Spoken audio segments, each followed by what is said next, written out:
Operation Storm reaps result in St. James.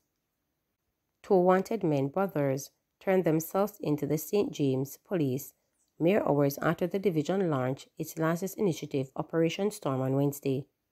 The police have described it as a fast-paced, high-intensity operation that targets wanted individual persons of interest and criminal suspects within the parish.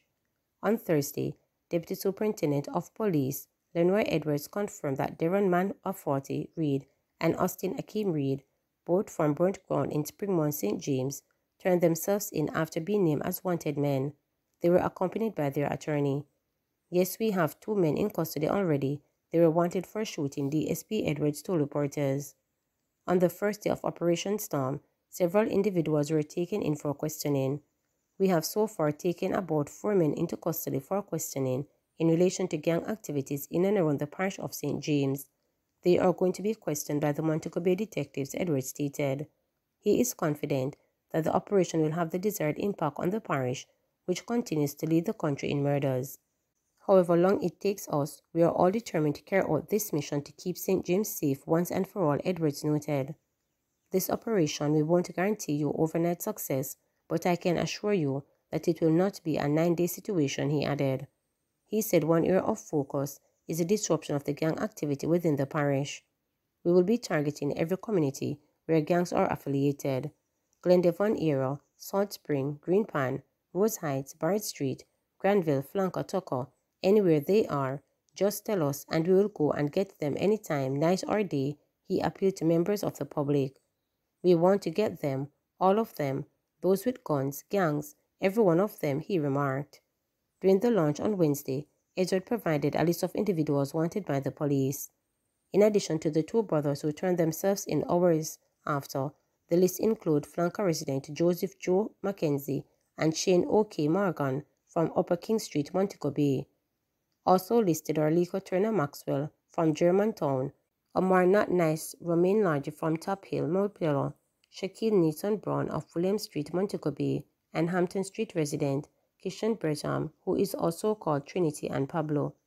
The list also includes Stefano Johnson, who is also called Steph, Biggie Don, or Boldhead.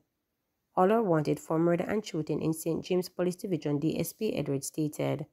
He is urging residents to cooperate with the police to bring these wanted individuals and others to face the charges against them. "We want the citizens to assist us to apprehend these men. While we are happy that we recovered the firearms, we would love to arrest those men with the firearms so we can put cases together, as the new Firearms Act makes provision to put them away for a long time," stated Edwards. "This is a new wind blowing across the parish of St. James. Some will see it, some will feel it. It will be a storm around us, a storm of operational activities," he insisted. Life Court.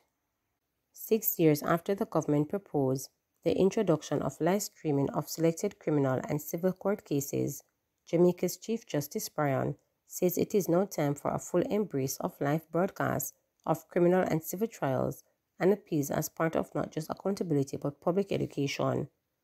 Addressing the 2024 Conference of Chief Justices and Heads of Judiciaries of the Caribbean on Wednesday at the AC Mars Hotel in St. Andrew, the Chief Justice is noting that the proceedings of the Judicial Committee to the Privy Council and the Caribbean Court of Justice are available to the public, said, "So too should the proceedings of our courts, particularly our appellate court."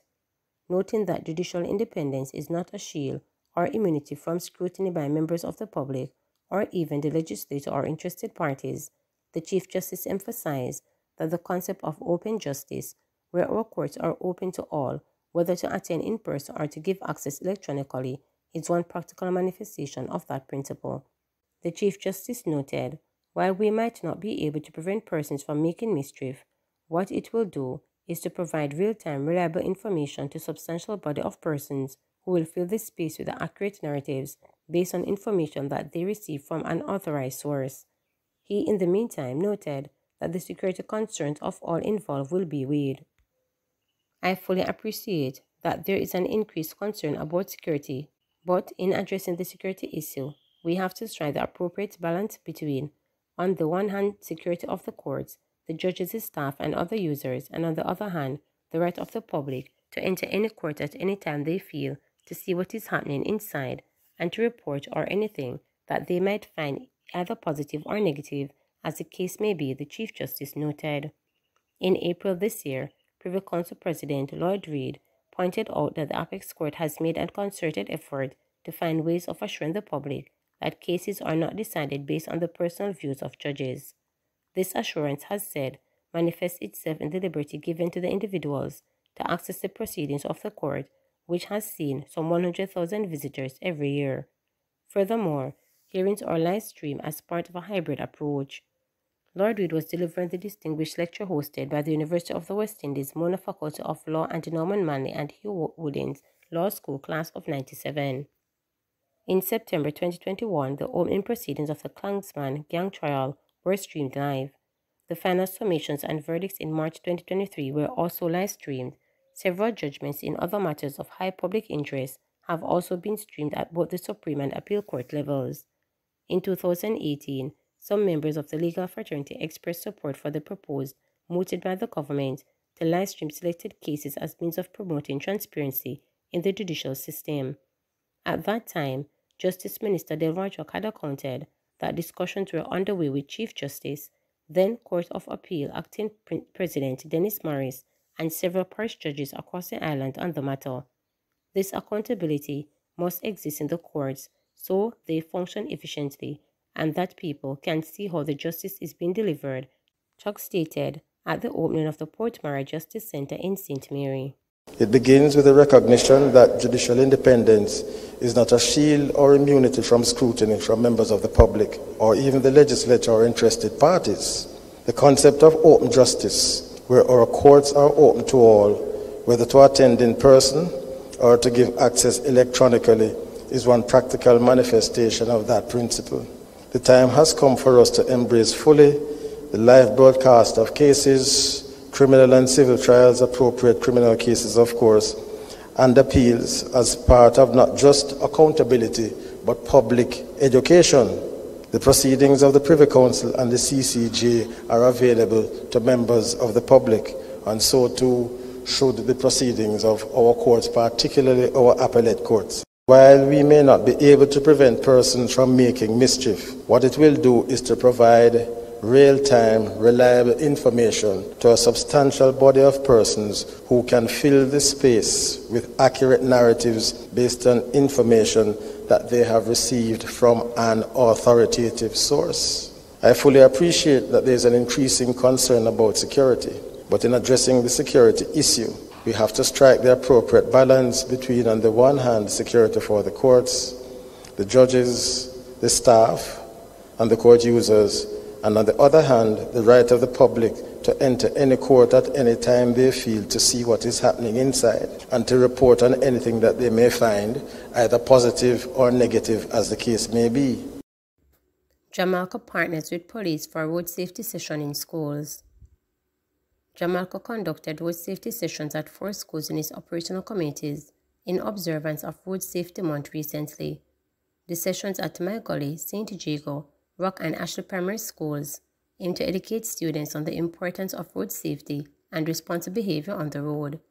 Senior Community Relations Officer Philip Biggs explained, Jamaica remains committed to the well-being of its operational communities and will continue to support initiatives that promote safety and responsible behavior on our roads. We recognize that children are consistent users, hence our commitment to supporting their safety on our busy streets, Biggs stated. The company notes the alarming rate of road fatalities in Jamaica, with some 400 lives lost each year. By partnering with the Jamaica Constabulary Force Road Safety Unit, Jamaica aims to contribute to reducing these statistics by instilling road safety awareness to the younger generation. Sergeant Craig Bonito and Constable Romain Young of the Jamaica Constabulary Force JCF Road Safety Unit facilitated the sessions. This included interactive road safety stimulations. The road safety sessions were engaging, informative, and fun for our students, said Marcel Spencer, principal of Rock River Primary, who saluted Jamaica's initiative and expressed gratitude to the officers for the informative session. Road accidents are the second leading cause of death in Jamaica, so it is important to be alert when crossing the road, stated Sergeant Bonito. He told the students that a best practice while crossing the road was to wait until they made eye contact with the driver before crossing. He encouraged students to always use a pedestrian crossing and not play on the streets. You need to think, look for a safe place to cross. Stop, use your eyes and ears, and look to the left, right, and then to the left again, and only cross if the road is clear, he stated. Please remember to subscribe, like, share, and click the notification bell for daily updates.